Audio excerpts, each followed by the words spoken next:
Você já parou para pensar quanto tempo você gasta diariamente em filas? Talvez você possa usar isso como um bom passatempo quando estiver em uma.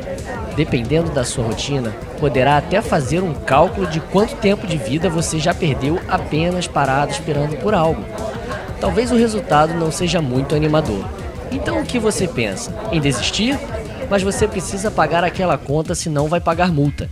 Vai continuar doente, pois não aguenta mais esperar para ser atendido no hospital? Ou então largar o carro no meio do engarrafamento e ir andando para casa? Por muitas vezes, somos obrigados a encarar essas inevitáveis situações que estão presentes no cotidiano humano. Uma fila ocorre sempre quando a procura por um determinado serviço é maior que a capacidade deste de provê-lo. Essa situação existe desde o início da civilização. Então, como dimensionar a quantidade de servidores ideal para atender a toda a demanda? Será que é tão simples quanto parece? Podemos então pegar a média de clientes por hora e dividir pelo número de servidores e é só analisar o resultado? Desta forma, continuaríamos com as indesejáveis filas que assolam nossas vidas, pois as mesmas têm a capacidade de se acumular imprevisivelmente. E o que isso significa? Que utilizando esse método, precisaríamos de uma bola de cristal para fazer tudo dar certo. Caso contrário, teríamos em alguns momentos longas esperas e em outros nenhuma. Não temos como prever exatamente quanto tempo cada serviço durará ou então quantos e como os clientes vão chegar no decorrer do tempo.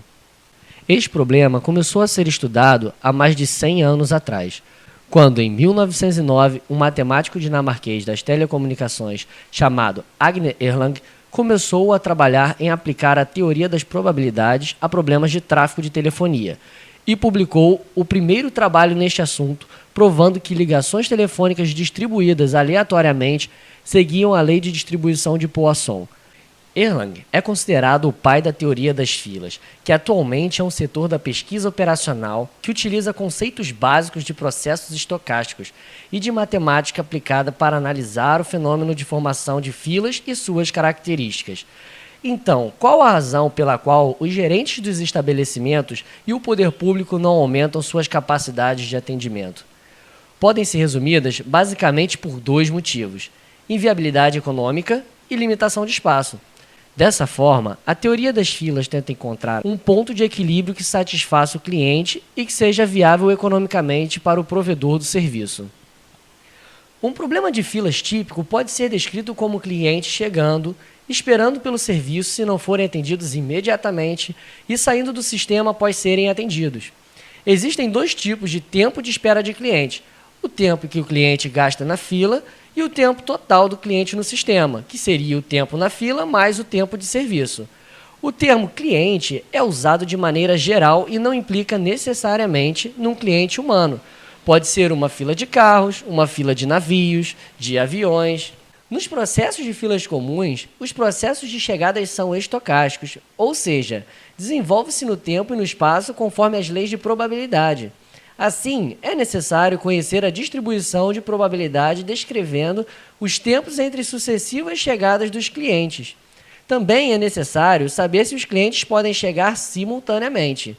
A reação do cliente ao entrar no sistema também é importante, de maneira que um cliente pode decidir esperar sem problema, independente do tamanho da fila. Ou, por outro lado, o cliente pode decidir não entrar no sistema caso a fila esteja muito grande. Um cliente pode, por sua vez, entrar na fila, mas depois de um tempo perder a paciência e decidir partir. Nos eventos que existem duas ou mais linhas paralelas, os clientes podem mudar de uma fila para outra. Existem duas distribuições teóricas válidas para aplicação em teoria das filas: exponencial, que é uma distribuição contínua, que normalmente é usada para representar tempos de atendimento, e a de Poisson, que é uma distribuição discreta, utilizada normalmente para representar chegadas de cliente ao sistema e também tempos de atendimento.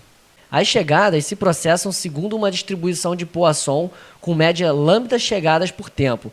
Seus parâmetros são lambda, que é o ritmo médio de chegada, e c, que é o intervalo médio entre chegadas. Grande parte do que foi falado nos padrões de chegada é válida para os padrões de serviço. O processo de serviço pode depender do número de clientes esperando pelo serviço. Um servidor pode trabalhar mais rápido se a fila estiver aumentando, ou, caso contrário, pode tornar-se confuso e ficar mais lento. Os tempos de atendimento seguem a distribuição exponencial negativa com média 1 sobre lambda, ou seja, o número de atendimentos segue uma distribuição de Poisson com média μ. Seus parâmetros são μ, ritmo médio de atendimento, TA, tempo de duração média de serviços ou atendimento. A disciplina de filas refere-se à maneira como os clientes são escolhidos para entrar em serviço, após uma fila ser formada.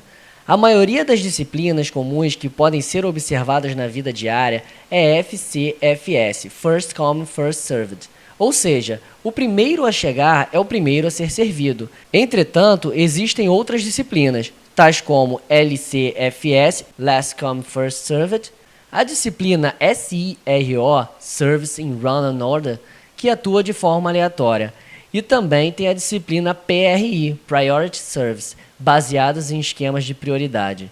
Existem duas situações gerais em disciplinas de prioridade. No primeiro caso, que é chamado de preemptivo, o cliente com mais alta prioridade é permitido entrar em serviço independentemente de outro cliente com menor prioridade estar sendo servido, de forma que o cliente com menor prioridade é interrompido e tem o seu trabalho reiniciado mais tarde. Na segunda situação de prioridade, chamado caso não preemptivo, os clientes com maior prioridade vão para o início da fila, mas só entram em serviço quando o cliente sendo atendido deixa o sistema, mesmo que ele tenha uma prioridade baixa. Existem duas situações para a capacidade do sistema. Sistema de filas finitos, ou seja, em alguns processos de filas, existe uma limitação física da quantidade de espaço na fila. E sistemas de filas infinitos, quando não há restrições quanto ao crescimento da fila. Quando o número de canais de serviço são definidos, tipicamente estão sendo determinados o número de estações de serviço paralelos que podem servir os clientes simultaneamente, podendo possuir uma fila para cada servidor ou uma única fila para atender a todos os servidores. O sistema de fila única é mais rápido do que o sistema de filas independentes. Mas por que isso acontece? Quando um caixa tem a sua própria fila, qualquer problema que aconteça paralisa aquela fila completamente. No sistema de fila única, enquanto um caixa resolve um problema, a fila continua andando normalmente. Mas a maioria das lojas evita o sistema de fila única, porque fila grande espanta cliente. Um sistema de filas pode ter um único estágio de serviço ou podem ter vários estágios. A notação de processos de filas mais utilizadas atualmente foi proposta por Kendall em 1953 e é descrita por uma série de símbolos, tais como A, S, M, K, N, Q, onde estão apresentados nesta tabela autoexplicativa, denotando a taxa média de clientes chegando no serviço de filas como lambda e a taxa média de serviço como mi, sendo que uma medida de congestionamento para o sistema C-Server é ρ igual a lambda sobre C mi. Quando ρ for maior do que 1, o número médio de chegadas no sistema excede a taxa média de serviço do sistema, de forma que, quando o tempo avança, a fila se torna cada vez maior, impedindo qualquer situação de equilíbrio. Assim, para obter uma situação de equilíbrio, ρ deve ser estritamente menor do que 1. Quando ρ for igual a 1, ao menos que as chegadas e os serviços sejam determinísticos e bem escalonados, nenhum estado de equilíbrio existe, desde que a aleatoriedade impedirá a fila de se esvaziar, de forma que a mesma crescerá sem limites. Por essa razão, se a taxa média de serviços e a taxa média de chegadas são conhecidas, o número médio de servidores paralelos requeridos para garantir a solução de estado de equilíbrio pode ser imediatamente calculado encontrando o menor C que satisfaça a equação lambda sobre C mi menor do que 1. Com base em tudo o que vimos sobre a utilização da teoria das filas, podemos avaliar o comportamento de um sistema de filas e seus parâmetros, como, por exemplo, a probabilidade de haver N clientes no sistema, a probabilidade de que o número de clientes no sistema seja superior a um certo valor, a probabilidade de que o sistema esteja ocioso, a probabilidade de que o sistema esteja ocupado, o número médio de clientes no sistema, o número médio de clientes na fila, o tempo médio de espera na fila por cliente e o tempo médio gasto no sistema por cliente. Para um sistema de filas simples, podemos ter 3 alternativas de tratamento. Tratamento por emprego de bom senso e um pouco de adivinhação, o qual batizaremos de achiometria. Tratamento analítico, empregando-se teoria das filas. E o tratamento por meio de modelagem e simulação. Esse vídeo aborda de forma superficial a segunda alternativa, uma ferramenta poderosa que vale a pena um aprofundamento devido à sua grande área de aplicação. Sempre é hora de aumentar conhecimento e se especializar. Desejo a todos um bom estudo.